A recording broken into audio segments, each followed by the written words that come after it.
Jemini Pandya is a spokesperson for the International Organization for Migration, and she joins us now from Geneva via webcam. Many thanks for your time this morning.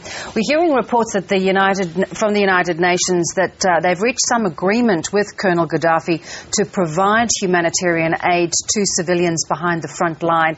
Is that what you are hearing this morning? Well, that's what we heard earlier as well from here. I haven't actually heard any confirmation or seen great details of it, but that's what we heard also today in Geneva. Do you have any confidence in that news that the Gaddafi regime will in fact allow you in? It's been a very dangerous situation for aid agencies to go into. Look, I can only speak in terms of what has been happening with us in terms of our operations. We've now done 2 evacuations out of Misrata, which has meant going into the port of a besieged city where there's been constant shelling for many, many days. And each time that we have carried out this operation, we have been able to dock safely, to unload the humanitarian aid that we have been carrying, more than 500 tons each time, and then subsequently to be able to put many hundreds of migrants onto our boat so that we can take them out safely to Benghazi. Now, this has happened twice. It's not been without its dangers, but we have been able to get on and do the job and assist people who needed help urgently. We're hearing constant reports of just how dangerous it is in Misrata. How many people do you think would, in the end, want to get out of Misrata if the fighting continues? Well, I mean, IOM was initially looking at helping up to 8,000 to 10,000 migrants who had been stranded in Misrata. But there have been other countries and other organizations who have also been able to evacuate some of the migrants. So that number had reduced in time. We have evacuated more than 2,100 people. We thought this morning that there were about more than 4,000 people still left who needed to be evacuated.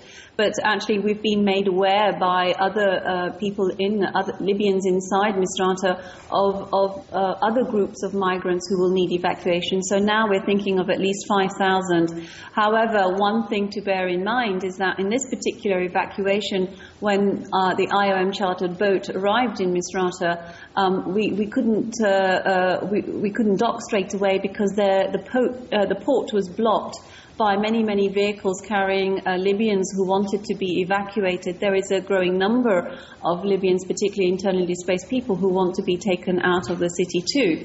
So we were able to evacuate about 72 Libyans, more than 30 of them who were urgent medical cases, some of them, more than 20 of them, who were who had been wounded because of the conflict and who needed urgent attention. And so that is something also to watch out for. It's the migrants. Our primary function is to help assist the stranded migrants. There are many thousands of them. But as we are clearly witnessing and we were to an extent expecting that there would be a growing number of Libyans also who would want to be assisted in being evacuated out of Misrata. And you're talking there about the health concerns. We've got cluster bombs going off, snipers. Do we know, what are the migrants that you are getting out telling you about what medical facilities are left in the city? Well, I haven't had a great deal of information on that. I mean, our focus has been very much on their preoccupation has been very much in terms of the fact that, for nearly 2 months now, for many of them, they have been living out in the open or in makeshift shelters, in tarpaulins or wherever they can find access to clean water and sanitation, with very little food. And as the time and the conflict has dragged on, they have been able to receive less and less assistance from Libyans, and so their situation has deteriorated, dramatically, and it will continue to do so.